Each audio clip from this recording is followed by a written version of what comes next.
This guy invents a modern-age toilet, and the church gets so mad at him for it that they try to literally steal his technology. Introducing the new version of the Great Cleric, 𝐃𝐈𝐒𝐿 finds himself transported to another world, standing before the goddess Nolan. Lady Nolan personally apologizes on behalf of the summoners, explaining that she had banned the spell because it could collapse her world. When a summoning spell is cast, it typically targets a random group to transport them to another world. However, 𝐃𝐈𝐒𝐿's life was actually going quite well, so he wasn't supposed to be included. He was swept up in the summoning process along with everyone else. The blame falls on the Holy Cydonia Empire. Since 𝐃𝐈𝐒𝐿 wasn't intended to be summoned, Nolan brought him directly to her instead of sending him to Cydonia with the other summoned heroes. 𝐃𝐈𝐒𝐿 asks Nolan if she can simply send him back to Earth, given that his summoning was a mistake. Unfortunately, she explains that it's not possible. Out of sheer anger at Cydonia for using the forbidden summoning spell, she immediately removed it from this world's magical laws, ensuring that no one could travel between worlds anymore. As a result, 𝐃𝐈𝐒𝐿 is now permanently stuck here.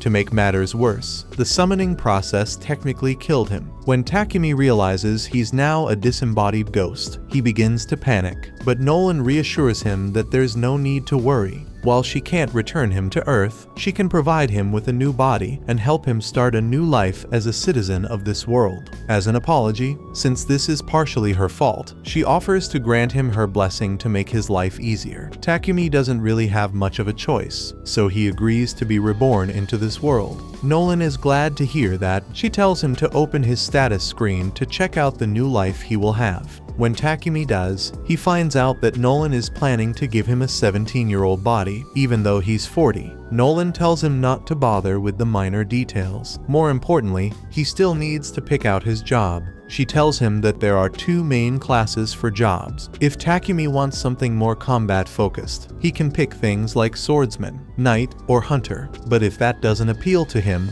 he could always pick one of the production jobs instead. 𝐃𝐈𝐒𝐿 isn't too keen on the idea of fighting, so he opts for a production-focused job instead. Nolan proceeds to embed the job into his soul, along with several extra blessings, before sending him on his way, completely forgetting to provide any sort of tutorial. 𝐃𝐈𝐒𝐿 crash lands in the middle of a forest, and after managing to get back on his feet, he catches his reflection in a nearby river. It's then he realizes he's truly become a different person, and to his amazement, his arthritis is gone. Deciding to make the most of his new situation, he checks the bag Nolan left with him to see what he's been given. Inside, he finds some food rations and money, which means he doesn't need to worry about starving for the time being. 𝐃𝐈𝐒𝐿 checks his status screen and sees that Nolan really went all out, granting him an impressive array of useful skills. Among them, he notices elemental magic, so he decides to test it out. Holding out his hand, he calls out "water ball,"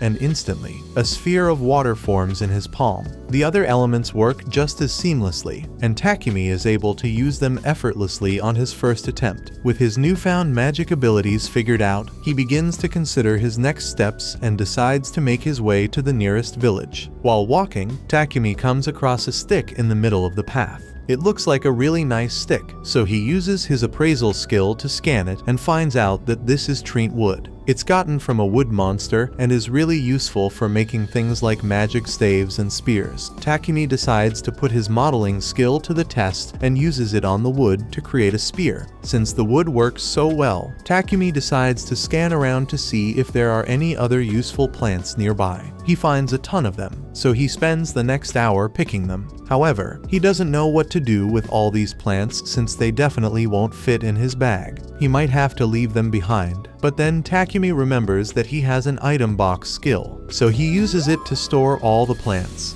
Suddenly, 𝐃𝐈𝐒𝐿 hears a scream nearby. Moments later, a little girl bursts out of the bushes and runs straight to him, pleading for help because a monster is chasing her. When 𝐃𝐈𝐒𝐿 turns to see the creature, he's faced with a massive, horned rabbit. The rabbit charges at him with incredible speed, nearly impaling him, but at the last moment, 𝐃𝐈𝐒𝐿 panics and accidentally stabs the rabbit in the head, killing it instantly. He's stunned that a beginner like him managed to defeat such a creature, and assumes it must be thanks to Lady Nolan's blessing. In reality, the goddess had nothing to do with it. It was pure dumb luck. After his fight, Takumi is granted the job title of warrior, much to his dismay, as he had hoped to avoid combat entirely. However, he sets that aside for now and checks to see if the little girl is unharmed. She introduces herself as Molly and assures him she's fine, explaining that she was out gathering herbs but wandered too far from Board Village and ended up getting attacked. When Molly mentions a village, Takumi gets excited and asks if he can go there. Molly agrees to guide him, but first points out that the rabbit's meat is delicious and asks if he's planning to take it with him. Realizing it would be a waste to leave it behind, Takumi stuffs the rabbit into his item box. Only then does it hit him that he just revealed his item box skill in front of Molly, even though he intended to keep it a secret. Resigned to his slip-up, Takumi follows Molly as they begin their journey to the village. At the same time, the other people who got summoned have just arrived in the Empire of Sidonia, and they are incredibly confused about what's going on. None of them are hurt, but they have no idea where they are. All of a sudden, they hear someone call out to them as heroes. A woman approaches and tells them that they are no longer in their original world and that they have been summoned to use their power as heroes to save this world. She introduces herself to them as the Empress of the Sidonia Empire, Elizabeth, and one look at her face makes the kids realize that she's shady as hell. Just then, 𝐂𝐒's unique skill kicks in, and it seems Nolan granted her the blessing of revelation. If she follows her gut instinct, she will naturally arrive at the right answer. And right now, 𝐂𝐒's gut is telling her that Elizabeth is a traitor, so she can't be trusted. By the time Takumi arrives in Board Village, Molly's parents come out to greet him and thank him for rescuing their daughter. Molly's father introduces himself as Banga, while her mother is Martha. They express their admiration for Takumi, assuming he must be a very responsible person to have traveled such a long distance on his own. Takumi takes the opportunity to ask if it would be possible for him to stay in the village for a while, explaining that he has nowhere else to go. Banga and Martha warmly welcome him, but mention that, unfortunately, there isn't an inn in the village, so there's currently no place for him to stay. However, they suggest a solution. The villagers can build him a house. Soon, the entire village gathers around an empty plot of land, ready to get started. Wanting to contribute in some way, Takumi decides to use his earth magic to flatten the ground for the foundation. It's the first time he's used magic on such a large scale, and the effort nearly causes him to pass out from mana depletion.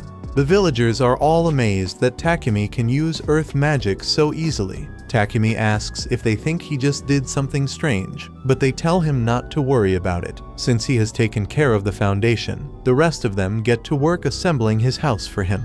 By the next morning, Takumi's house is completed. Thanks to his carpentry, blacksmithing, and sewing skills, Takumi is able to make a good set of furniture for himself. But there's something else he's been meaning to try out. He got a bunch of ores from the village blacksmith, Boron, and he wants to try using alchemy to extract the metal. Takumi finds himself with iron ore, silver ore, copper ore, and even some magic iron ore. Starting with the iron, he decides to try making an iron ingot. Normally, this process would require a large furnace and several hours of labor, but thanks to his alchemy skill, he's able to do it instantly. However, the process consumes a significant amount of his mana. His first attempt at ore extraction is a success, and Takumi is thrilled with the result. Excited by the possibilities, he resolves to extract as much as he can so he'll have plenty of materials to work with later. After a few hours, Molly stops by Takumi's house to bring him some dinner. When she opens the door, she's horrified to find him collapsed on the floor, looking completely drained. It turns out Takumi had pushed himself too hard with the ore extraction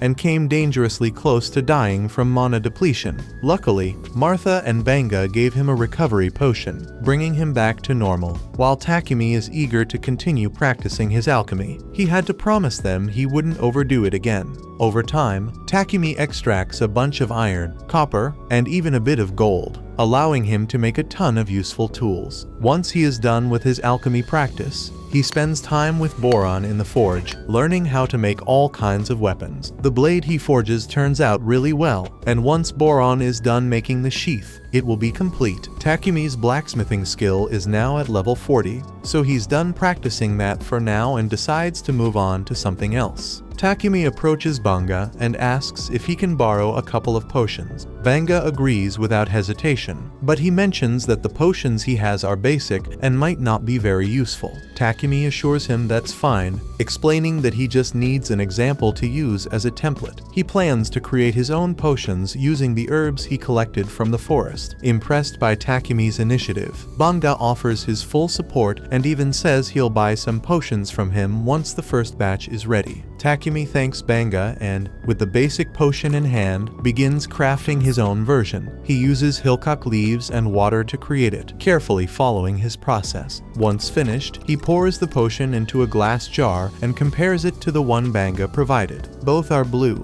but the potion Takumi made is noticeably more vibrant and appears to contain traces of magic. Despite the promising appearance, Takumi isn't sure if it's a success. He knows he needs to test it to confirm it's safe, but the thought of potentially poisoning himself makes him hesitant to take the risk. To build up some poison tolerance, he decides to eat whatever questionable items he can find until he's about to die, and then use healing magic to cure himself. After a couple of hours of this self-destructive experiment, he feels absolutely terrible. On the bright side, curing himself so much has granted him the purification skill, which will definitely come in handy at some point. As Takumi is getting back to his feet, he hears a noise behind him and finds a massive boar staring him down. The boar is clearly hostile, so Takumi readies his spear to defend himself. However, as the boar charges, the spear breaks on impact, leaving the boar unscathed and Takumi defenseless. Desperate, he uses every type of magic at his disposal,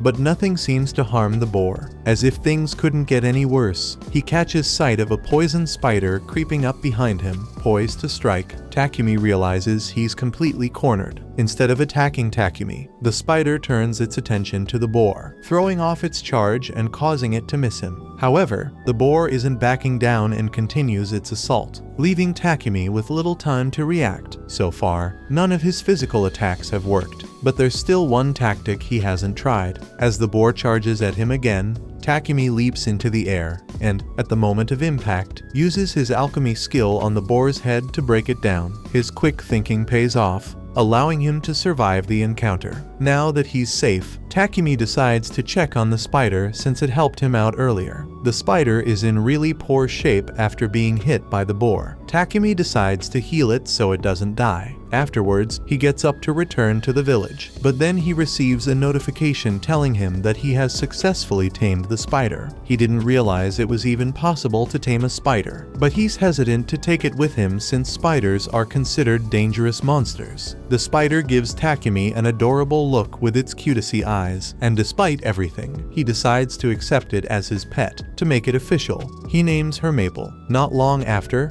Takumi returns to the village, proudly showing off the massive boar he managed to kill. The villagers are impressed by his feat, but their amazement grows even more when they see the poisonous spider he's tamed. No one has ever accomplished such a thing before, leaving them in awe of Takumi's abilities. Putting that aside, Takumi suggests that the villagers share the boar since there's no way he can finish it on his own. That evening, the village throws a grand feast in his honor. While everyone else is enjoying the festivities, Banga approaches Takumi with the valuable leftovers from the boar and advises him to sell them in the nearest city, Bolton. With that, Takumi decides that Bolton will be his next destination. Meanwhile, Goddess Nolan has been keeping an eye on Takumi and is delighted by how well he's doing. One of her fellow goddesses questions her intentions, asking what she hopes to accomplish by giving Takumi such extraordinary treatment. After all, she provided him with a special body, a unique blessing, and even sent him back an entire year before Sidonia activated the summoning spell. Nolan, however, simply replies that she doesn't have any specific motive. She's just following what she believes to be the right thing to do.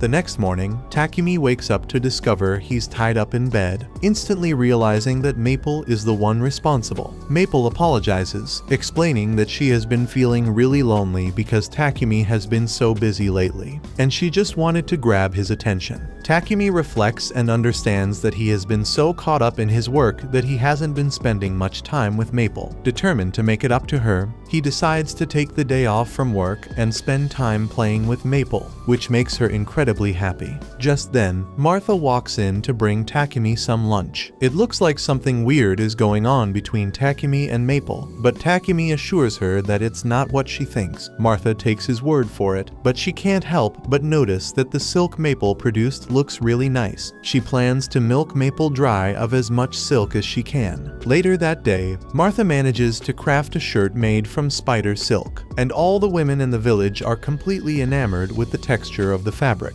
Takumi is surprised to learn that spider silk is in such high demand. The women explain that spider silk is considered a luxury material, usually only affordable to nobles. Martha then asks Maple if she could produce more silk for her. Maple begins squirting it out, but the process is slow and time-consuming, meaning she won't have the chance to play with Takumi for a while. Takumi is a little disappointed since he was looking forward to spending time with Maple for once, but he still has things to do anyway, so he's not too bothered. It has been roughly a month since Takumi first came to this village, and he intends to head to the city and study his alchemy. However, he can't bring himself to say goodbye to all the villagers after spending so much time with them. Takumi heads over to the forge to meet with Boron and continue honing his blacksmithing skills. Before long, they successfully craft a chest plate that fits Takumi perfectly, along with a pair of steel toe boots. Boron mentions that the boots could come in handy if Takumi ever needs to kick something,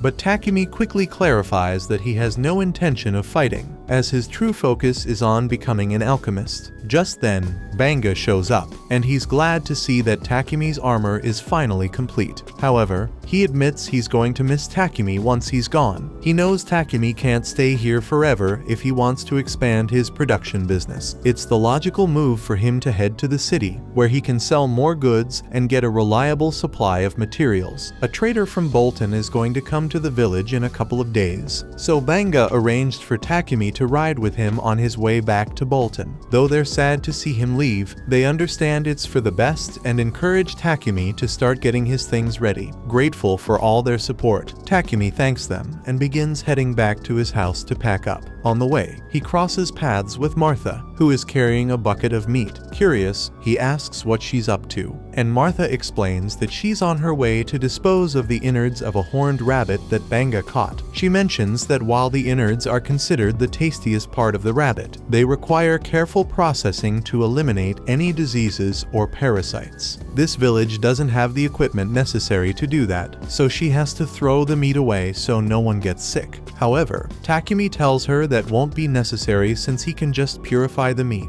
He bends down and uses purification magic, so the meat in the bucket should be safe to eat now. While Martha is indeed thankful, she is equally stunned that Takumi can use light magic. She tells him that he probably shouldn't reveal he can use light magic when he leaves this village because very few people in this world are capable of it. If people found out, it would draw a lot of unwanted attention. Takumi takes her warning to heart and vows to be cautious about revealing his powers. However, while he remains in the village, he decides to use his abilities to improve their quality of life as much as possible. Using earth magic, he constructs a sturdy brick wall to enhance the village's security. For added convenience, he installs a water pump and creates a few other useful amenities. By the time he finishes, the village has been completely transformed, looking like an entirely new place. When the merchant arrives, he barely recognizes it. Banga comes out to greet Papek, and after completing a trade deal, Takumi walks up so they can start going.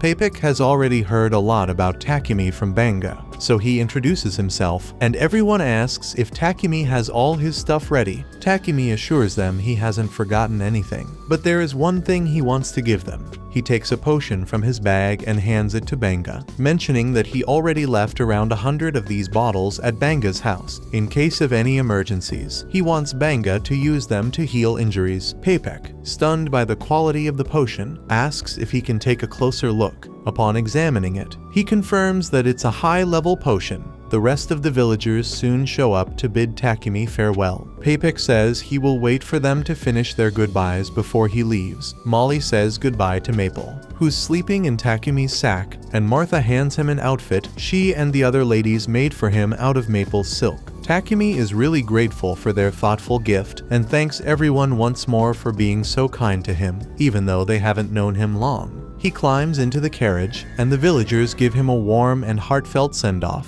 assuring him that he will always have a place in their village. As 𝐃𝐈𝐒𝐂𝐋𝐀𝐈𝐌𝐄𝐫 and Takemi set out for Bolton, 𝐃𝐈𝐒𝐂𝐃 comments on how much the villagers clearly adore him. Even the others in the carriage can sense that Takemi was like family to the villagers, and the emotional farewell deeply touches Heath's heart. By the way, the group, also heading to Bolton, introduces themselves. The blonde guy introduces himself as Heath. The redhead is Real, and the gloomy-looking guy over there is named Bogger. They are part of a C-rank party called Lion Fang and are serving as 𝐃𝐈𝐒𝐿𝐒's bodyguards. However, the region is quite peaceful, leaving them with little to do. Real notices Takemi clutching his bag tightly and asks if he's carrying something valuable inside. Takemi responds, explaining that his pet killer spider is sleeping inside. The group is shocked that Takemi managed to tame such a dangerous creature. Real, however, insists on seeing the spider but comes across as overly creepy about it. Maple responds by headbutting him right in the face. Takemi immediately begins apologizing for Maple's actions, but the others reassure him there's no need, as Real completely deserved it. In fact, Heath jokes that after meeting Real, Maple might end up fearing all humans from now on. However, that doesn't seem to be the case since she seems to have taken a liking to Bogger. While everyone starts fawning over Maple, 𝐃𝐈𝐒𝐂𝐃 calls Takemi to the front because he wants to talk about the potion he saw Takemi holding earlier. He asks if there are any more of those in stock because, if so, he would love to buy some. Takemi doesn't really mind selling 𝐃𝐈𝐒𝐿 the potions, but all of a sudden, his horse stops, and it looks like there's trouble ahead. There is a horde of goblins surrounding the carriage for an attack, which is really bad news. The group seems eager that they finally have a chance to take action. They tell Takemi and 𝐃𝐈𝐒𝐿 to relax and leave everything to them as they step onto the field. With about 20 goblins scattered across the area, they're confident in their abilities and dive into the fight. Real takes down the goblins from a distance with his bow, while Bogger and Heath handle the rest up close with their mace and axe. It doesn't take long before they've wiped out all the goblins. Afterward, they get to work dissecting the creatures to retrieve the magic stones. Soon after, everyone returns to the carriage, and their journey continues for 3 days until they reach Bolton. Upon entering the city, the Lion Fang members head to the Adventurers Guild to report the success of their bodyguard mission. Takemi accompanies them, as he also needs to register with the guild to remain in the city. Takemi would have preferred to join the Alchemist Guild, but since there isn't one in the area, he's left with no choice but to register as an adventurer instead. Hans, the receptionist, explains that Takemi can use the Adventurer Guild card as a form of identification, and as long as he completes at least one simple quest per month, the card will remain active. Takemi proceeds to register as an adventurer and introduces Maple as his pet. After all the registrations are complete, Takemi heads to 𝐃𝐈𝐒𝐿's trading company to work on a deal for the potions. He has roughly 100 of 3 different potions in stock, and all of them are extremely high quality.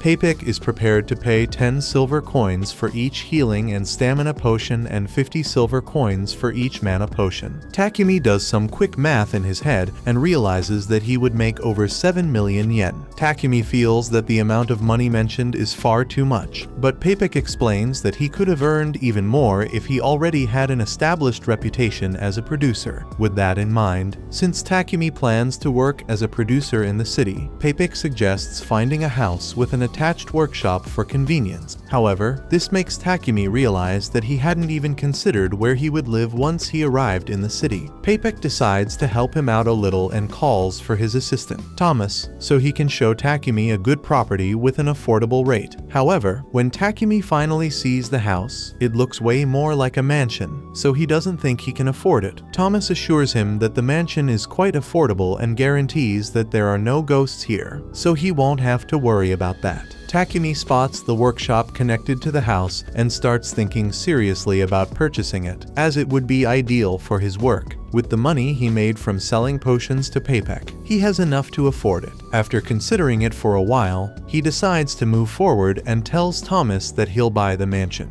Thomas is glad to hear that and says he will get started on the paperwork immediately so Takumi can move in tomorrow if he wants. As they're walking through the city streets, Takumi smells something foul in the air. Thomas can tell that the smell is bothering Takumi, so he explains that the foul stench is coming from the sewers. Wealthy individuals use magical purifiers to cleanse their sewage, but the main city sewers lack such a luxury. Magical purifiers are incredibly rare, as they can only be discovered in ancient ruins or dungeons, making them far too costly to install in the city's sewer system. While priests are occasionally hired to manually purify the sewers using magic, the sewers remain filthy for the majority of the time. The next day, Takumi and Maple move into their new house, and the first thing Takumi wants to do is find a solution to the sewer problem. He gets a piece of quartz and clay from 𝐃𝐈𝐒𝐿𝐴𝐻 company, and after using magic to shape it, he combines fire magic with space-time magic to bake it quickly. After doing that for a while, Takumi's mana is completely drained, so he has to drink a couple of mana potions. On the bright side, he does manage to complete his creation, a modern toilet. At that moment, Takumi hears 𝐃𝐈𝐿𝐴𝐻 shouting from the living room. He hurries over to see what's happening and finds 𝐃𝐈𝐿𝐴𝐻 completely wrapped in Maple's silk from head to toe. Confused, Takumi asks Maple why she would do such a thing, and she explains that she thought 𝐃𝐈𝐿𝐴𝐻 would find it amusing. To her credit, the soft and soothing texture of her silk does put 𝐃𝐈𝐿𝐴𝐻 to sleep, but that doesn't make it acceptable. Takumi apologizes sincerely for Maple's behavior. 𝐃𝐈𝐿𝐴𝐻 assures him it's fine, though being suddenly tied up like that did startle him a bit, so he excuses himself to quickly use Takumi's restroom. However, as soon as he enters, he comes back out and starts asking what this marvel of technology is. Takumi comes over and explains that it's a toilet attached to a magical purification device, so it automatically cleans itself once you're done with your business. Basically, after you take a dump, it uses purification magic to break down waste into inorganic materials, which then get flushed down the drain. The setup makes perfect sense to 𝐃𝐈𝐿𝐴𝐻, but he points out that the only way such a thing could have been created is by someone with an aptitude for light magic. This makes Takumi realize he may have slipped up, as Martha had explicitly warned him against openly using his light magic. Worried, he asks 𝐃𝐈𝐿𝐴𝐻 to keep this a secret. Understanding Takumi's concerns, 𝐃𝐈𝐿𝐴𝐻 agrees not to tell anyone. However, he's so impressed that he insists on having some of these toilets and asks Takumi if he could make 100 of them. Takumi is hesitant to agree, as making just one toilet was a lot of work. But since 𝐃𝐈𝐿𝐴𝐻 is so insistent, he agrees to do it as long as 𝐃𝐈𝐿𝐴𝐻 can provide the raw materials. 𝐃𝐈𝐿𝐴𝐻 is really happy to hear that, but he can't expect Takumi to make all those toilets by himself. So, he suggests that Takumi should make a slave contract. Takumi is startled by the suggestion, as he would never consider owning a slave. 𝐃𝐈𝐿𝐴𝐻 explains that if Takumi wants to keep his abilities hidden, having a slave to assist him might be the safest option, as slaves are bound to secrecy. He emphasizes that possessing an aptitude for light magic is an extraordinary rarity, signifying divine favor, which would likely draw the attention of the Church of Divine Light. The Church might go to great lengths to force Takumi into working for them, making secrecy even more critical. The Church makes a lot of profit by monopolizing purification magic, so 𝐃𝐈𝐿𝐴𝐻 doubts they would be happy to learn that commoners could have access to cheap purification through Takumi's toilets. However, 𝐃𝐈𝐿𝐴𝐻 has an idea of how to get around the Church, so Takumi doesn't need to worry about it for now. The most important thing is making sure the Church doesn't find out about his light magic. That's why 𝐃𝐈𝐿𝐴𝐻 insists that getting a slave would be the best option for him. Takumi remains strongly opposed to slavery and declares that he will manage all the work on his own. However, his guild card suddenly begins to glow. Upon checking it, he discovers a message requiring him to complete a verification quest to maintain his adventurer status. Realizing he won't have the time to finish the toilets on his own, he reluctantly agrees to buy a slave. 𝐃𝐈𝐿𝐴𝐻 brings Takumi to the Mulan Trading Company, explaining that they are known as the most ethical slave traders in the area. While 𝐃𝐈𝐿𝐴𝐻 goes to negotiate with the owner to secure a good deal for Takumi, Takumi wanders out into the garden, drawn by its beauty. In the garden, he spots a stunning elf girl sitting on a terrace. The moment she notices Takumi, she immediately tells him to leave. A short while later, 𝐃𝐈𒒄 introduces Takumi to Mulan, the owner of the slave trading company. He informs her that Takumi is interested in purchasing a slave, although he points out that Takumi was quite hesitant about the idea. Curious, Mulan asks Takumi if there's a particular reason for his reluctance. Takumi then explains that in his homeland, the practice of buying and selling people was abolished long ago, making it difficult for him to come to terms with it here. Mulan acknowledges Takumi's concerns, but reassures him that, in this nation, the rights and privileges of slaves are at least maintained to a certain degree. Here's how it essentially works. The owner is responsible for providing the slave with essential needs like food, clothing, and shelter, while the slave is expected to fulfill specific duties outlined in their contract. The contract also includes a clause preventing either the master or the slave from causing lethal harm to the other. Takumi finds this arrangement reassuring, as it essentially turns the slave contract into something resembling a regular job with clearly defined rules. Mulan goes on to explain the different types of slave contracts. For instance, those who become slaves due to debt are contracted until they earn enough to repay what they owe. Permanent contracts, on the other hand, are typically assigned to criminals or war captives as an alternative to execution. However, most slave contracts result from people being illegally forced into slavery by bandits. 𝐃𝐈𒒄 suggests that a war slave would be the best choice for Takumi since they cannot leave their master without permission. While Mulan can arrange this, she asks why it's so important for the slave to be bound in such a way. 𝐃𝐈𒒄 starts explaining Takumi's exceptional production skills and the need to protect his secrets, but Mulan insists on hearing the reasoning directly from Takumi. Takumi clarifies that, as a producer, he wants to focus on his work, but managing quests from the Adventurers Guild makes that difficult. Living in a mansion, he also needs help with its upkeep. Moreover,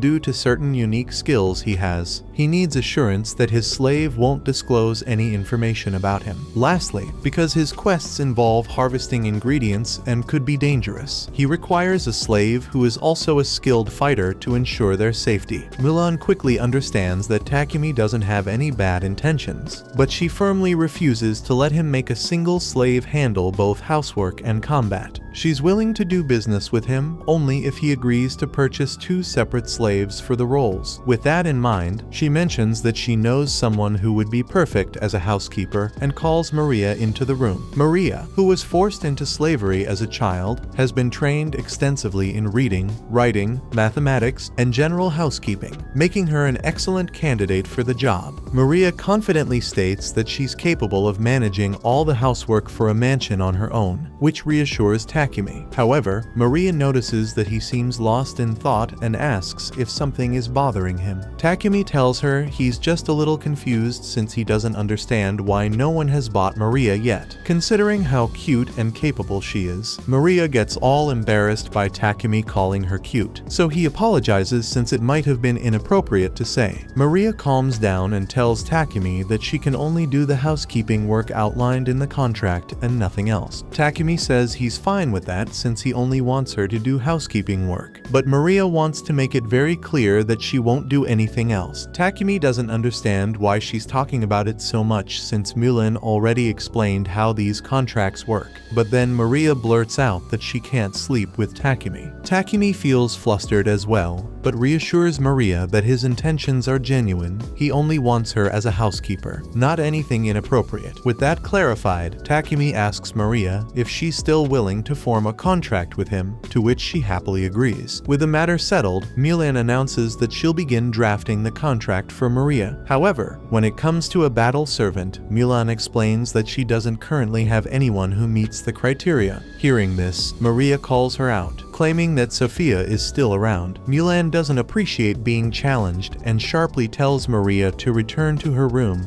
and start packing her belongings. After Maria leaves, Takumi asks Mulan if what Maria said is true. Mulan confirms that there is indeed a battle slave in the building, but warns that Sophia might not be a good match for him due to her many issues. Mulan attempts to end the conversation, but Takumi, intrigued, requests to meet Sophia. Reluctantly, Mulan agrees and takes him them to her room. When they arrive, Sophia is startled to see that the visitor is the boy she encountered in the courtyard earlier. Mulan explains Sophia's background, revealing that she was captured as a war slave during the conflict between the Kingdom of Triaria and the Kingdom of 𝐂𝐒𝐲𝐫 events that took place over 50 years ago. 𝐃𝐈𝐒𝐿 is shocked to discover that Sophia is over 50 years old, leading Mulan to explain that the Kingdom of 𝐂𝐒𝐲𝐫 was an elf nation, and elves naturally have much longer lifespans. Mulan then details why Sophia has struggled to form a contract with anyone. She bears a noticeable scar on her ears, and both her right hand and left leg have limited mobility. These physical issues alone make her unsuitable for most seeking a battle slave, but on top of that, she has also lost her ability to use elemental magic, a defining trait of elves indicating she might be cursed. Given all this, Mulan doubts that Sophia could be of any help to 𝐃𝐈𝐒𝐿 on his quests. Despite her concerns, 𝐃𝐈𝐒𝐿 insists on assessing the situation himself and requests some time alone with Sophia. Mulan hesitantly agrees and leaves the room. Once they're alone, 𝐃𝐈𝐒𝐿 gently holds Sophia's face and looks into her eyes. Though he's not fond of using appraisal on people without consent, 𝐃𝐈𝐒𝐿 feels it's necessary to understand what he's dealing with. When he examines Sophia's status screen, he's stunned to see that her stats are incredibly high. While her injuries and curse do limit her abilities, 𝐃𝐈𝐒𝐿 realizes that if he can fix those issues, she would be an ideal battle companion. Soon after, Mulan returns to the room and asks if 𝐃𝐈𝐒𝐿 has made his decision. He confidently states that he wants to take Sophia. Surprised, Sophia reminds him of all her flaws, but 𝐃𝐈𝐒𝐿 assures her that he'll fix everything, so it won't be an issue. Impressed by his confidence, Mulan agrees to entrust Sophia to 𝐃𝐈𝐿E's care. A few minutes later, Mulan finalizes the terms of the contract, and the final step is to execute it. The three gather together as Mulan uses magic to bind them to the agreed terms. Once the process is complete, Maria and Sophia officially become 𝐃𝐈𝐒𝐿's slaves. Maria expresses her gratitude to 𝐃𝐈𝐒𝐿 for choosing her and vows to work hard to meet his expectations. With Sophia echoing the sentiment, the trio eventually heads back to 𝐃𝐈𝐒𝐿's house, and the moment he opens the door, Maple excitedly leaps out to greet him. Concerned for 𝐃𝐈𝐒𝐿's safety, both Maria and Sophia immediately tense up, with Sophia preparing to attack. However, 𝐃𝐈𝐒𝐿 quickly stops her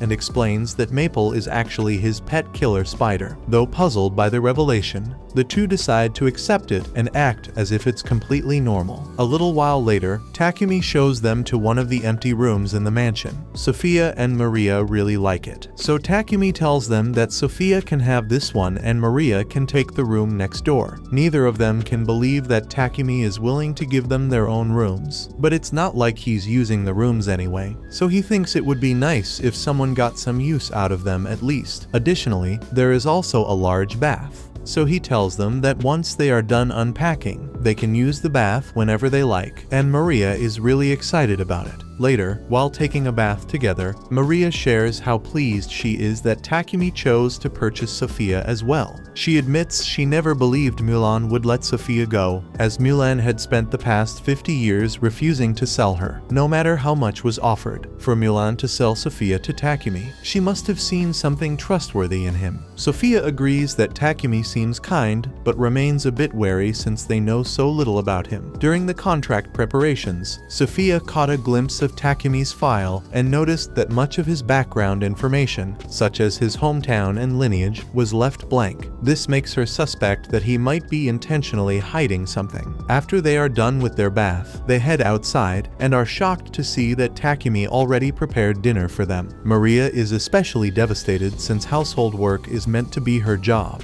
So if 𝐃𝐈𝐒𝐿 handles everything himself, then she's as useless as a toilet. 𝐃𝐈𝐒𝐿 explains that he was just trying to make Maria's first day on the job a little easier, but if it makes her feel better, he will let her handle the rest of the chores on her own. For now, he asks them to sit down so they can all have dinner together. But Sophia is hesitant since servants usually don't get to eat at the same table as their master. 𝐃𝐈𝐒𝐿 understands that she may think his behavior is strange for a slave owner, but he doesn't want her to get stuck on tradition. On the topic of tradition, 𝐃𝐈𝐒𝐿 mentions that he's not particularly fond of being called master all the time and suggests that they call him by his name instead. Sophia, however, asks if this is a formal order. her. Takumi clarifies that he doesn't want to force her to call him by his name if it makes her uncomfortable. While Maria seems perfectly fine with addressing him by name, Sophia remains a bit reluctant. The next day, Takumi heads to Papex Trading Company to pick up a package he ordered. Papex says he did his best to wrap it up securely, but he still wants Takumi to be careful when carrying it home. On his way home, Takumi notices a church nearby, so he heads inside and kneels down to pray to Nolan. He thanks her for all the skills she gave him since they've really helped him, but there's something he's been meaning to ask her. In the time he has spent in this world, he learned that the Holy Empire of Sidonia controls the religious doctrine here, so he doesn't understand why Nolan has so much problem with them. At that moment, Takumi hears Nolan's voice and notices her standing before him, causing him to momentarily panic. Nolan calmly explains that she heard him praying to her and brought him here for a little chat. Addressing his earlier question, she reveals that she doesn't favor Sidonia because they don't follow her will. She goes on to explain that this world has two main religions, the Church of Creation and the Church of Divine Light. The Church of Creation has faithfully worshipped her since its inception, while the Church of Divine Light operates without regard for her guidance, doing as it pleases. The Sidonia Empire even launched multiple crusades to forcibly spread their religion. Throughout all this, Nolan chose to remain uninvolved, as she had no interest in meddling with humanity's petty disputes. Takumi points out that that was a dumb move since the only reason Sidonia was able to activate the summoning spell that brought him here was because Nolan didn't intervene until it was too late. And yeah, it sounds bad when he puts it like that, but she gave him all her blessings to make up for her mistake. Although, there is something she needs to tell him. Most of her blessings will remain with him forever, but there is one that will fade away, and that's the unusually great luck he has been having recently. She basically gave him a beginner's tutorial by allowing him to meet such nice and helpful people, but soon he will end up meeting people with malicious intentions. From now on, the results of his actions will completely depend on him.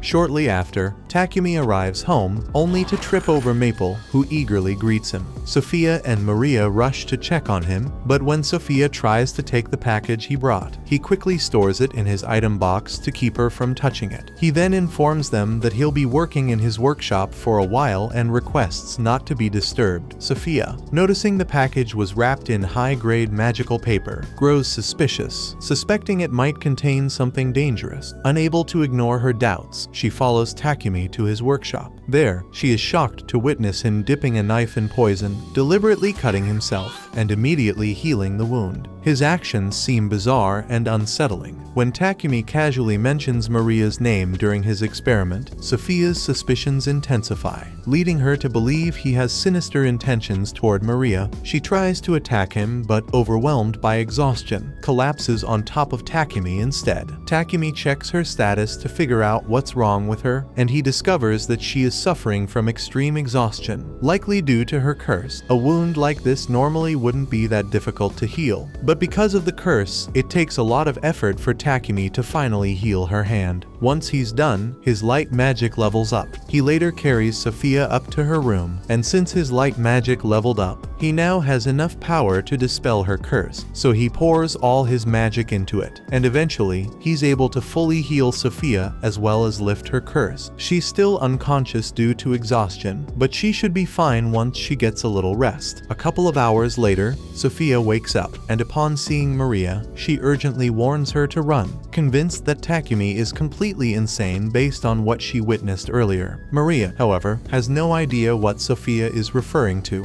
but she's more certain than ever that Takumi is a genuinely good person. To prove her point, Maria holds up a mirror for Sophia, revealing the changes Takumi has made. Sophia is stunned to realize that her body has been healed and her magic restored. Determined to understand, Sophia steps outside to confront Takumi, who confirms that he successfully removed her curse. He explains that it required enduring significant pain and effort to level up his skill, but he reassures her that she doesn't need to feel burdened by it. After all, he had promised to heal her. Sophia comes to the realization that she had entirely misjudged Takumi. Overwhelmed with gratitude for the kindness he has shown her, she kneels before him and solemnly vows to serve him faithfully for the rest of her life.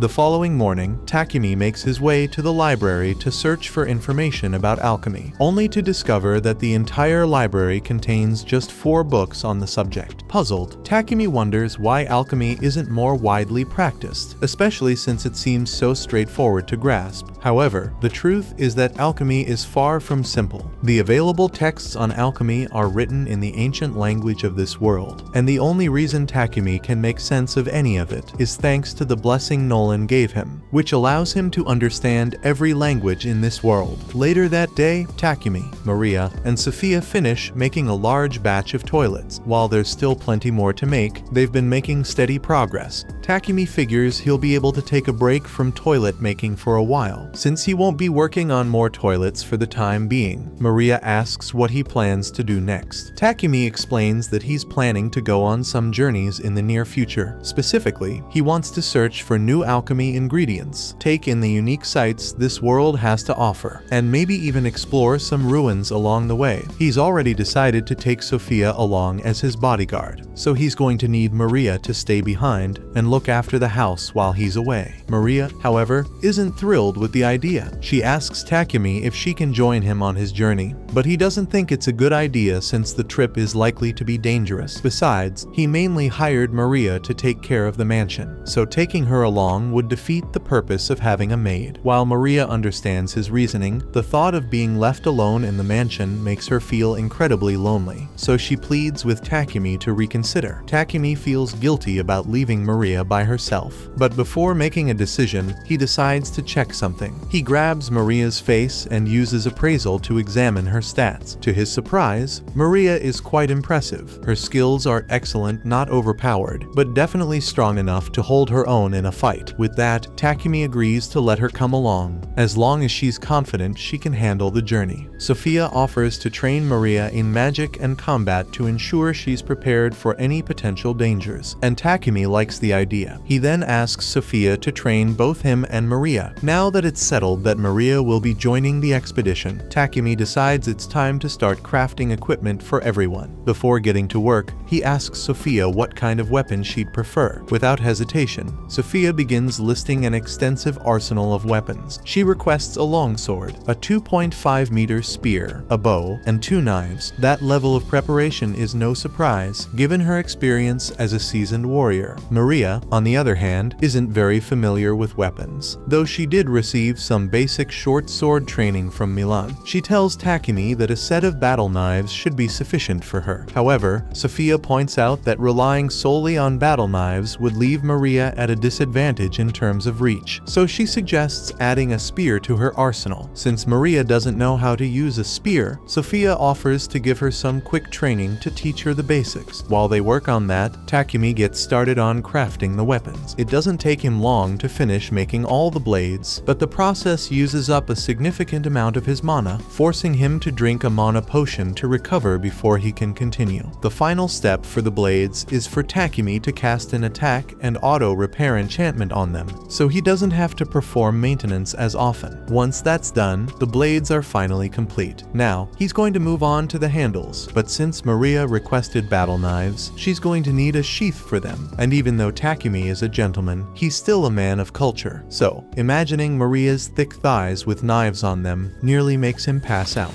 Next up, Takumi needs to craft armor for the girls. Instead of directly asking them to let him take their measurements, he comes up with a more convenient solution. He opens his item box and pulls out 2 life-size dolls of Maria and Sophia that he had previously created using his appraisal X skill. Just don't ask why he made them in the first place. As for the armor itself, Takumi plans to make it using maple silk and some of the carapace and hide he got from the armored boar. When it comes to the design, he's never had the chance to make armor for others before, so he decides to let his mind run wild and try out all his outfit fantasies with those dolls. After several days and multiple redesigns, weapons. Takumi finally presents the armor to Maria and Sophia, and it looks fantastic on them. He asks if they like it, and both are genuinely surprised by how perfectly it fits, especially since Takumi never took their measurements. It's almost as if he had exact replicas of them. Suddenly, Maple starts to spill the beans about the dolls Takumi used, but he quickly covers Maple's mouth before she can say anything further. To divert their attention and avoid suspicion, Takumi shifts the conversation, asking them what they think of the weapons he crafted for them. Sophia pulls out the sword Takumi made for her, and she says it feels perfect. The same goes for Maria as she tests out her battle knives, and she is grateful for the equipment he made for her. There's one more thing Takumi made for the two of them, so he pulls out some rings and tells them it should help with their magic casting. Sophia and Maria accept the rings, but they feel bad about troubling Takumi so much since rings like these are bound to consume a ton of mana. Takumi admits that it was exhausting, but it helped him level up his ice and lightning magic, so it was well worth the effort. Once all the equipment had been tested, the three of them head to the guild so Takumi can register Maria and Sophia as adventurers. Since it's their first time at the guild, Maria and Sophia are both assigned the H rank. While they're there, the receptionist reminds Takumi that he needs to complete at least one quest to maintain his adventurer status. Takumi then heads over to the mission board to look for a suitable quest. He's aiming to pick an H or G rank quest to keep things simple, but Sophia suggests he go for a higher difficulty quest instead, as it would help him raise his rank more quickly. A couple of bastards overhear that Takumi is H rank, so they think they can intimidate him into running away so they can have fun with Sophia and Maria. They tell Takumi that they are all D rank, so there's no way he could handle them all at once, and they have no problem with beating up a random guy for fun. Maria is about to step in and knock some sense into these idiots, but Takumi stops her and says he will handle it himself. He's absolutely terrified, but these guys not only disrespected him, but more importantly, they disrespected his friends, so he can't back down. The D rank adventurers are insulted that an H rank rookie like Takumi would dare to challenge them, so the pot-bellied guy throws a punch at him with all his strength. Takumi doesn't even bother dodging, letting the punch land, but the only one who gets hurt is the D rank guy, as he ends up breaking his hand from the impact. Suddenly,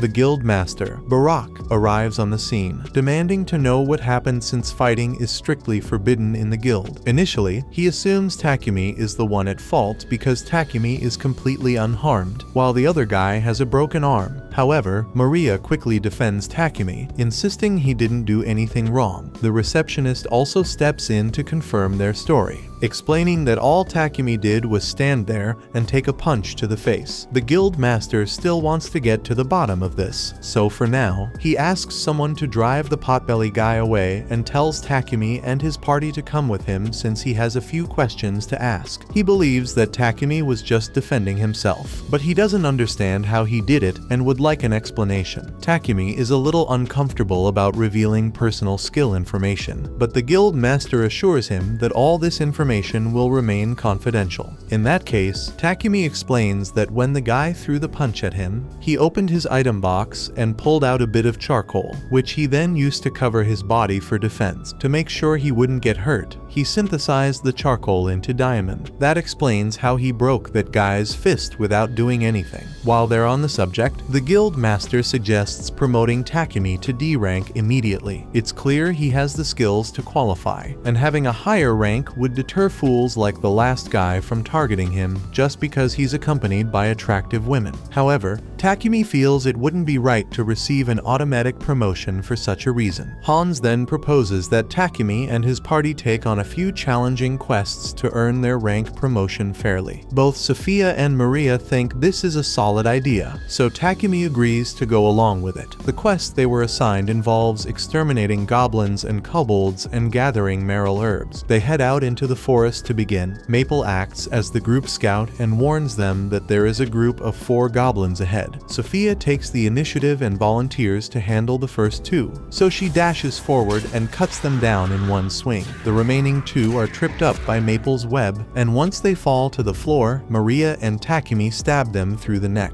Takumi is pleased with how well they've been handling the monsters, but he can't help but notice just how many they've been encountering in this area. They've already taken down nearly 100 goblins and kobolds, which leads Sophia to suspect that there might be a monster encampment nearby. If that's true, then it's highly likely that a goblin general is present as well. A goblin general is a C rank monster, meaning it would usually require at least 5 D rank parties to defeat it. But with Sophia's spirit magic, Maria's earth magic, and Takumi's elemental magic, she is confident that they should be able to beat it. Takumi still feels a bit uneasy about taking on such a challenge, but since Maria and Sophia seem so confident in their strength, he's willing to go along with it, not to mention they still have Maple on their side. Out of nowhere, Maple informs Takumi that she's about to evolve and can no longer participate in the fight. Takumi nods in understanding and opens a pocket dimension for her to rest in. However, this leaves Sophia and Maria full of questions, wondering when Takumi learned to create pocket dimensions. Takumi casually dismisses their curiosity, claiming it's just one of his skills. More importantly, he points out that with Maple out of commission, they won't have as much support as they initially planned. Despite this, Sophia remains confident that they can still manage to succeed. They soon arrive at the goblin camp, and after a little reconnaissance, Sophia concludes that there are around 400 goblins here. Takumi asks her if they really have to fight all those goblins, and normally they would. But Sophia's reconnaissance also revealed that there are no humans in the area, so they are free to blow this place up with magic. The three of them prepare their strongest attack spells, and all at the same time, they unleash hell on the goblin camp. By the time they are done, almost all the goblins have been killed, so the only ones left are the goblin general and a few of the goblin knights. Sophia decides to take on the goblin knights, leaving Takumi to deal with the goblin general. Instead of engaging it directly with his spear, he chooses to set it on fire, quickly finishing it off. Once they confirm that all the goblins have been eliminated, they collect the magic stones and head back to the guild, completely drained from all the effort. The three of them can barely stand. Hans is astonished that they managed to complete their quest and even defeat a goblin general in just half a day. He then asks them to step into the meeting room because the guild master wants to have a word with them. Barak is both amazed and angry that Takumi would do something as reckless as face an entire goblin camp with this single party.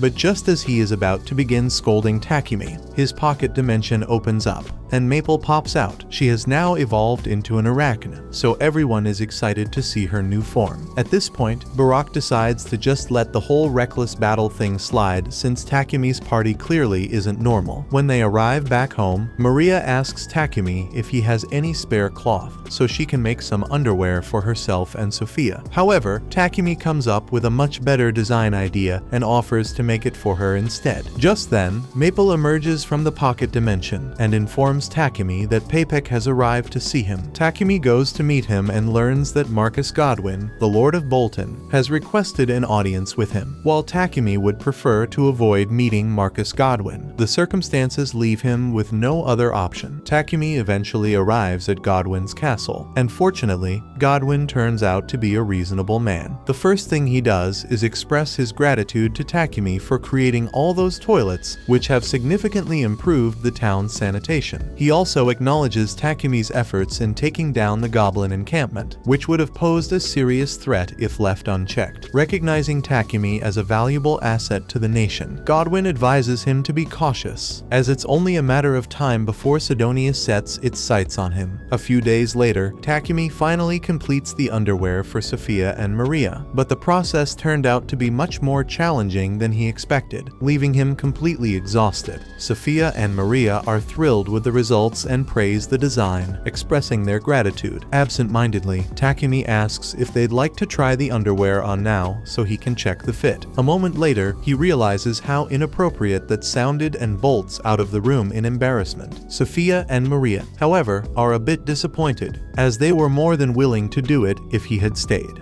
A few days later, Takumi needed to cool down, so he chose refrigerators as his next project. Once he completed them, he explained to the girls that these fridges would help keep food cold, preventing it from spoiling. They were all thrilled as they felt the chilly air coming from the appliance. To make the refrigerators, Takumi combined iron, chromium, and nickel to produce stainless steel, then incorporated a magical device infused with cooling magic. Maria expressed her gratitude to Takumi, as she could now prepare meals using fresh ingredients whenever she wished. Takumi planned to give one of the fridges to Maria, while the other two would be sent to 𝐵𝐵𝐵 for him to sell. With that task completed, Takumi was ready to move on to his next project. Sophia asked if he was planning to create something new again, but in reality, Takumi was considering upgrading their equipment instead. There were a few adjustments he had been wanting to make ever since their battle with the goblins, and with their upcoming journey, he wanted their gear to be in the best possible condition. With that in mind, he decided to craft a set using mithril and adamantite. Takumi went to the guild to ask Hans if there were any blacksmiths around who had experience working with mithril and adamantite. However, since these metals were extremely rare, there weren't many craftsmen with the necessary skills. If Hans had to make a guess, the only ones capable of handling them would be the dwarves from Namstal. But since that was far away, traveling there wasn't an option for Takumi. Takumi resigned himself to the fact that he wouldn't be able to find a suitable blacksmith after all. However, just before he left, Hans mentioned a city called 𝐂𝐸𝐻𝐻, located northwest of the kingdom of Barkila. If Takumi traveled there, he should be able to find some mithril and adamantite. The only issue was that gaining access might be tricky, as only members of the blacksmith guild were permitted to enter the mines. Fortunately, Hans had a clever way to work around the rules. Hypothetically speaking, if Takumi were to accept a quest to eliminate the monsters that had appeared in the mine and, purely by chance, happened to stumble upon some mithril in the process, well, nothing would be preventing him from extracting the metals himself. At that moment, the guild master suddenly appeared and mentioned that he had the perfect quest for Takumi. He explained that the guild had been running low on treant wood recently, and with winter approaching, they needed someone to gather more. Since treants often roamed near the 𝐂𝐸𝐻𝐻 mines and Takumi was already looking for a reason to go there, the guild master figured he wouldn't mind doing a bit of wood collecting along the way.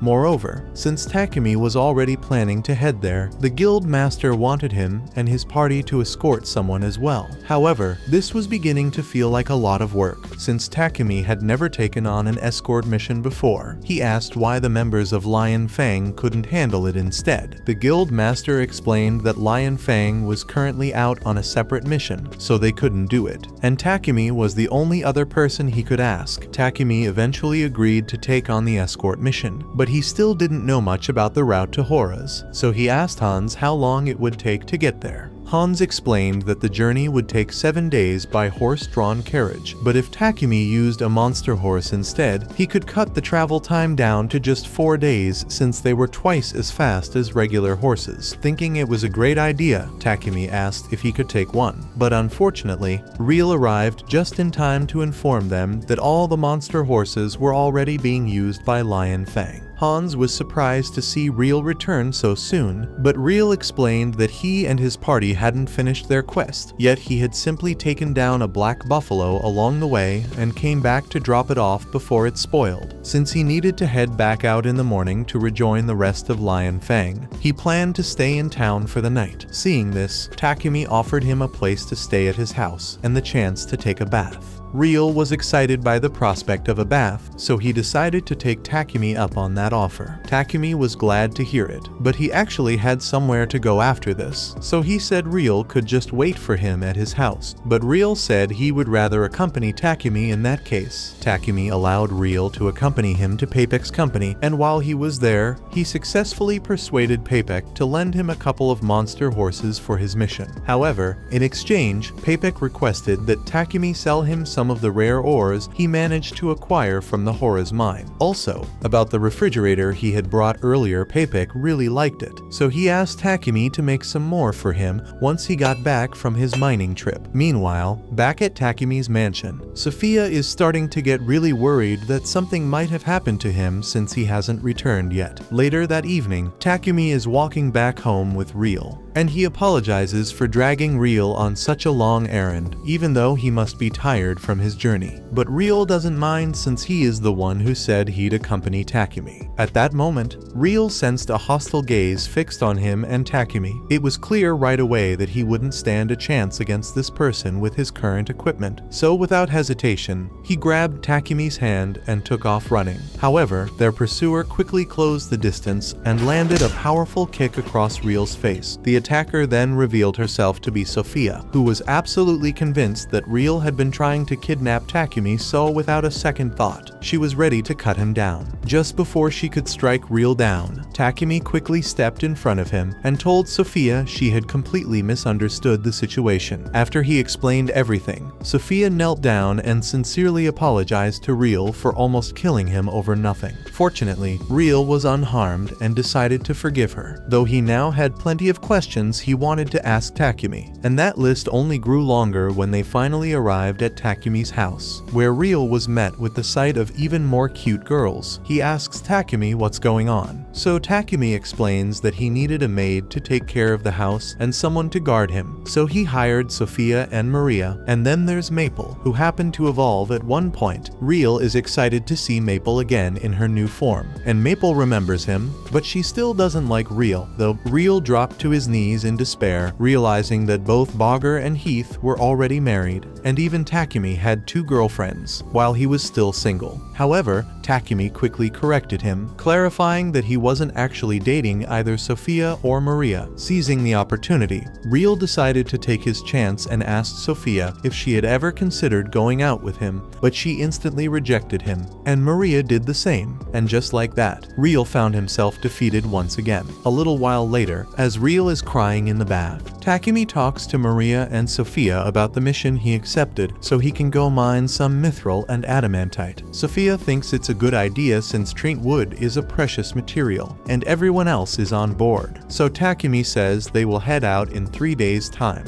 The next morning, Real set off to rejoin the rest of Lion Fang. Once he was gone, Takumi decided it was time to start crafting new equipment for his party's upcoming Trent hunt. He obtained a magic-draining tungsten carbide sword, which was already an impressive weapon, but it was far too large to use in its current form. Because of that, Takumi planned to break it down. He attempted to use his alchemy skill on it, but the sword put up resistance, requiring much more effort than usual. However, after some persistence, Takumi finally managed to break the metal down and forge it into 2 separate blades. The blades drain the mana of any opponent who is cut with it, so Takumi is happy with the results, although it left him totally drained. 3 days later, Takumi and his group met with Papek to pick up the carriage he had promised them, and inside, they found the man the guild master had assigned them to escort already waiting. Curious, Takumi approached him, and the man introduced himself as Gambo. With that, the group set off on their journey, but along the way, they made a stop in a nearby field so that Takumi and the others could hunt their Trent. As they ventured into the forest, Sophia noticed a Trent attempting to blend in with the surrounding trees and quickly pointed it out to Takumi. Without hesitation, he charged forward to take it down. The Trent tried to strike back, but with Sophia and Maria covering him, Takumi easily managed to cut it down. However, that was just one Trent. There was still an entire forest full of them left to deal with. It'll take too long to kill each Trent individually, so Sophia suggests that they should use magic, and it seems to be working really well.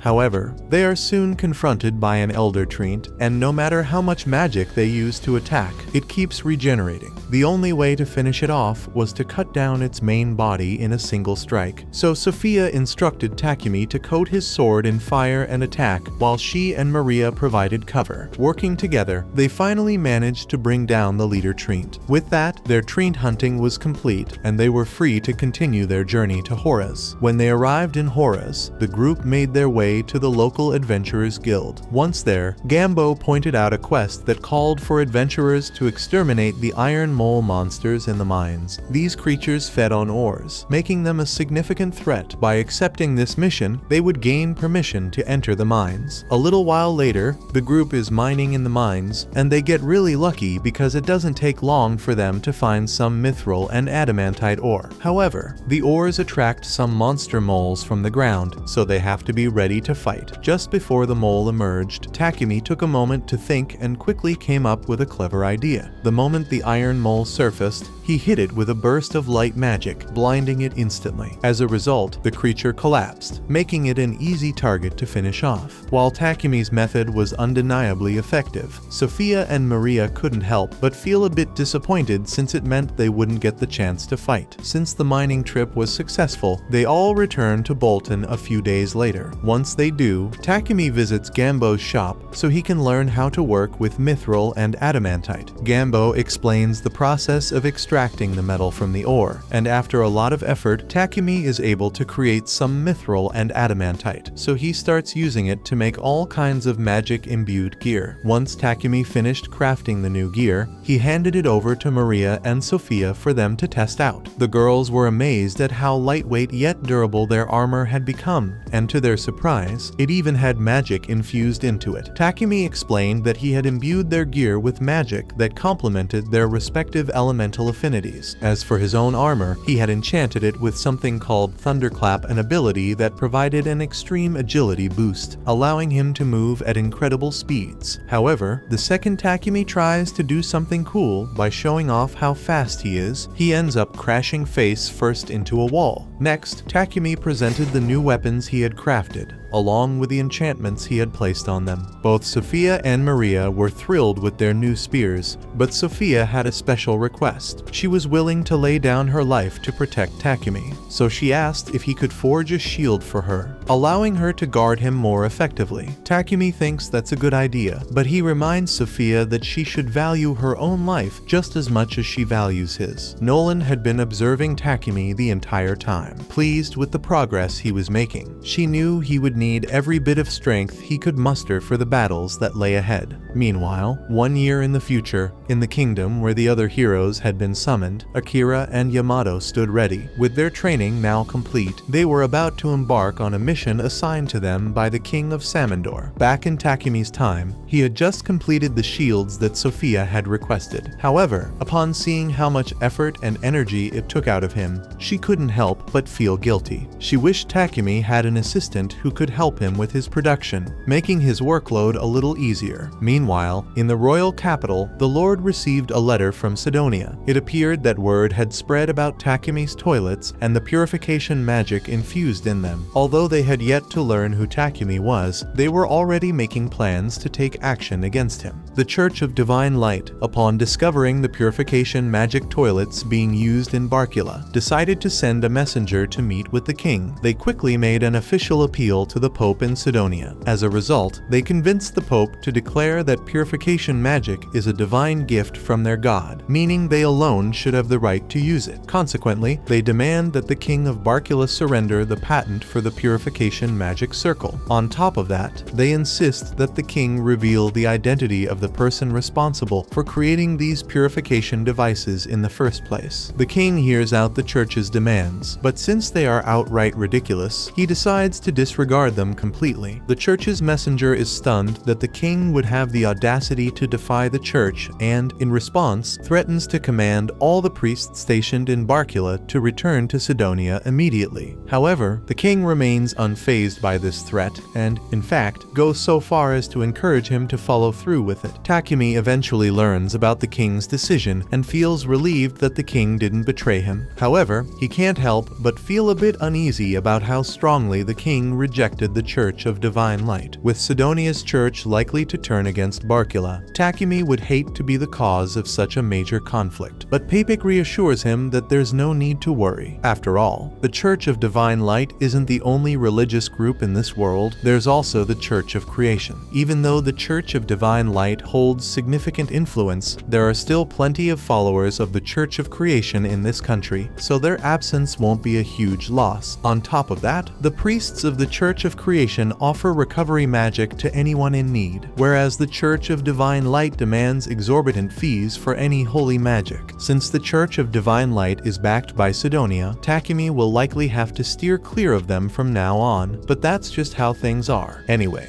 the The reason 𝐃𝐈𒒄 came to see Takumi today is that he had previously shown the king Takumi's toilet and refrigerator, and the king was so impressed that he requested 𝐃𝐈�� to bring Takumi to meet him. Takumi feels a bit uneasy about meeting someone as important as the king, but 𝐃𝐈�� reassures him that it's not a command he's free to decline if he chooses. That said, 𝐃𝐈�� is really hoping he'll accept, as it would greatly benefit his company's relationship with the royal capital. Takumi ultimately agrees to the meeting. That evening, he shares the news with Sophia and Maria, asking if they would be willing to accompany him to the royal capital. Bacalatos both eagerly express their desire to go with him, so he proposes that they set out in a week. However, there's plenty to prepare in the meantime. Since the journey to the royal capital will take around 7 days, Maria will need to prepare a substantial amount of food in advance. While Maria handles that, Takumi mentions that he'll be working on new cloaks for both her and Sophia. He recently received some dark element magic stones from 𝐃𝐈��,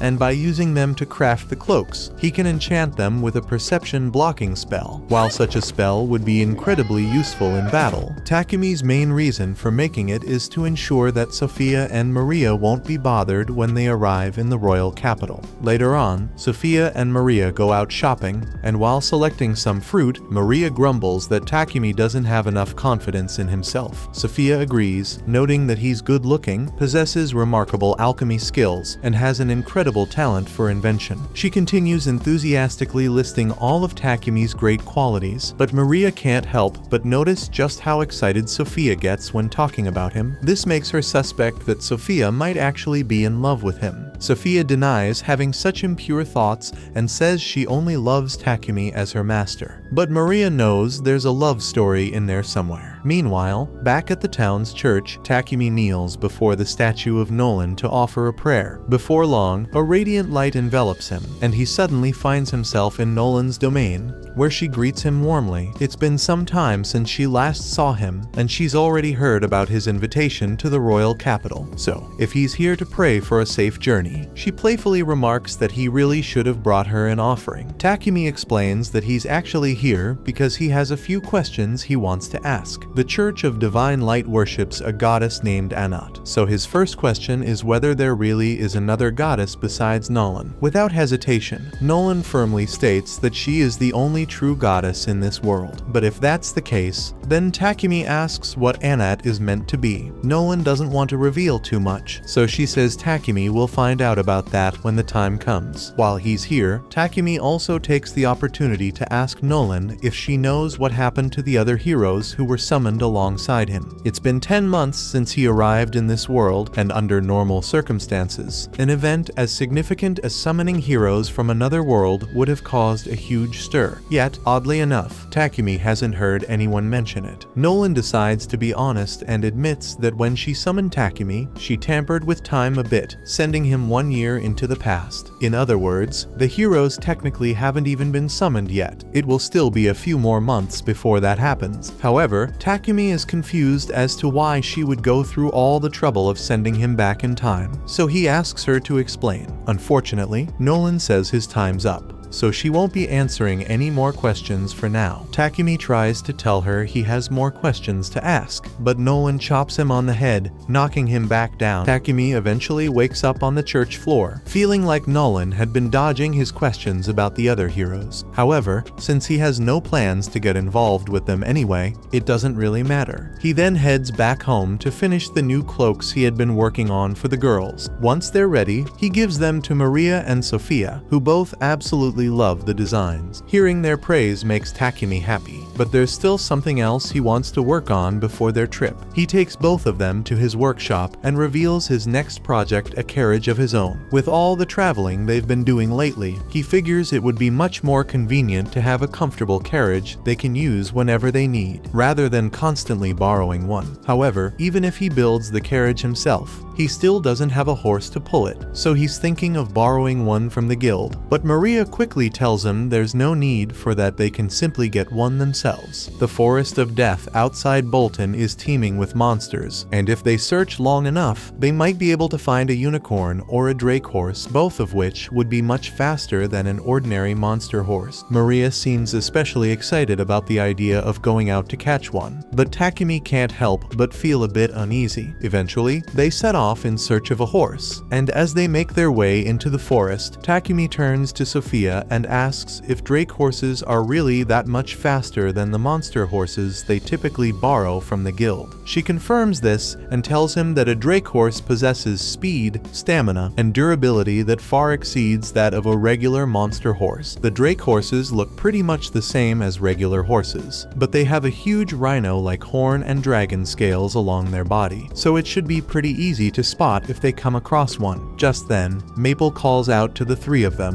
and says they should hurry up so they can find a horse already. Maple is clearly full of energy, but that's mainly because she's excited about getting a new companion once Takumi forms a familiar contract with a horse. However, before the others can catch up to her, Sophia suddenly senses a monster nearby and instinctively readies her sword. A moment later, a bush wolf leaps out of the bushes, but instead of attacking, it simply runs past them. Takumi confidently points out that the wolf didn't notice them thanks to their anti-perception cloaks. While Sophia is certainly impressed by how well the cloaks work, she suggests that it might be a good idea to take them off so they can actually engage in some monster fights. A few moments after taking the cloak off, Sophia manages to slay a boar in a single blow. Maria thinks this is great since she can prepare the boar meat for them to use on their trip. Maple is getting impatient and tells everyone to hurry up already, but then Takumi notices a dead tree on the ground, and he could really use the wood since he's making a carriage. So he and Sophia get ready to begin cutting it up. Now that Maria is preoccupied with the meat and Takumi is focused on the tree, Maple grows impatient waiting for them and decides to venture ahead on her own to find a horse. As she makes her way through the forest, she notices an unusual number of dead trees scattered around the area, making her wonder what could have caused such destruction. Continuing deeper into the forest, she eventually stumbles upon a drake horse lying on the ground, and from the looks of it, it's in pretty bad shape. Maple cautiously approaches the drake horse and asks if it's injured. In response, the drake horse immediately fires a lightning strike at her, forcing her to back away. However, she quickly realizes that it's just acting out of fear due to its wounds. She understands that feeling all too well, as it's exactly how she felt before Takumi found her. Wanting to reassure the creature, she gently tells it that there's no need to worry, her master is a really kind person, and once he arrives, he'll heal its wounds. All they have to do is wait a little longer. But it doesn't look like they'll be able to wait in peace because two termite monsters suddenly show up, and they don't look friendly. Maple realizes that the termites are the ones who hurt the drake horse, so she uses her webs to capture them and throws their bodies in front of the horse to be electrocuted. But there are a lot more termites, so they might be in trouble here. To shield both herself and the drake horse, Maple quickly spins a barrier out of her silk. While it manages to buy her some time, she knows the termites will eventually break through. Desperate, she tries calling for Takumi, attempting to establish a connection with him, but there's no response. Growing anxious, she starts to worry that he might have gotten so caught up in his excitement over the wood, he found that he completely forgot about her. Hopelessness sets in as the termites finally tear through her barrier, so Maple closes her eyes and awaits death. However, when she opens her eyes again, she finds Takumi standing over her, and she's so glad that she's alright. Maple jumps into his arms out of relief. He actually came to save her because she was so worried when he didn't respond to her call. Takumi explains that the likely reason her call didn't go through was the barrier she created. While it was well constructed for blocking attacks, the tightly woven layers also ended up blocking all mana signals, preventing her message from reaching him. However, the moment he realized he had lost Maple's signal, he immediately rushed to her last known location. Once he arrives, he quickly spots the drake horse behind Maple, and she wastes no time asking him to save it. So he extends his hand and tries to use healing magic on it. However, the drake repels him since it doesn't trust Takumi. Sophia tells Takumi that they need to leave soon since there may be more termites in the area, but if they leave the drake out here on its own, it is bound to die. So Takumi decides to put it in his pocket dimension with Maple until they get home. Sophia cautions Takumi that he can't place such a high-level beast into his pocket dimension without forming a contract first, as doing so would put immense strain on his body. However, Takumi is confident that he'll be fine. As it turns out, he was not fine. The moment he placed the Drake horse into his pocket dimension, he collapsed almost instantly. Even after the girls brought him back home, he has remained unconscious for the past 12 hours. The fact that the Drake is still in his pocket dimension means Takumi's mana will continue to be sapped until he eventually withers away. And he can't open the barrier to let the Drake out because he's unconscious. So Sophia gets in touch with Maple and asks her to open the pocket dimension from inside. Maple agrees to help but points out that the Drake will likely be scared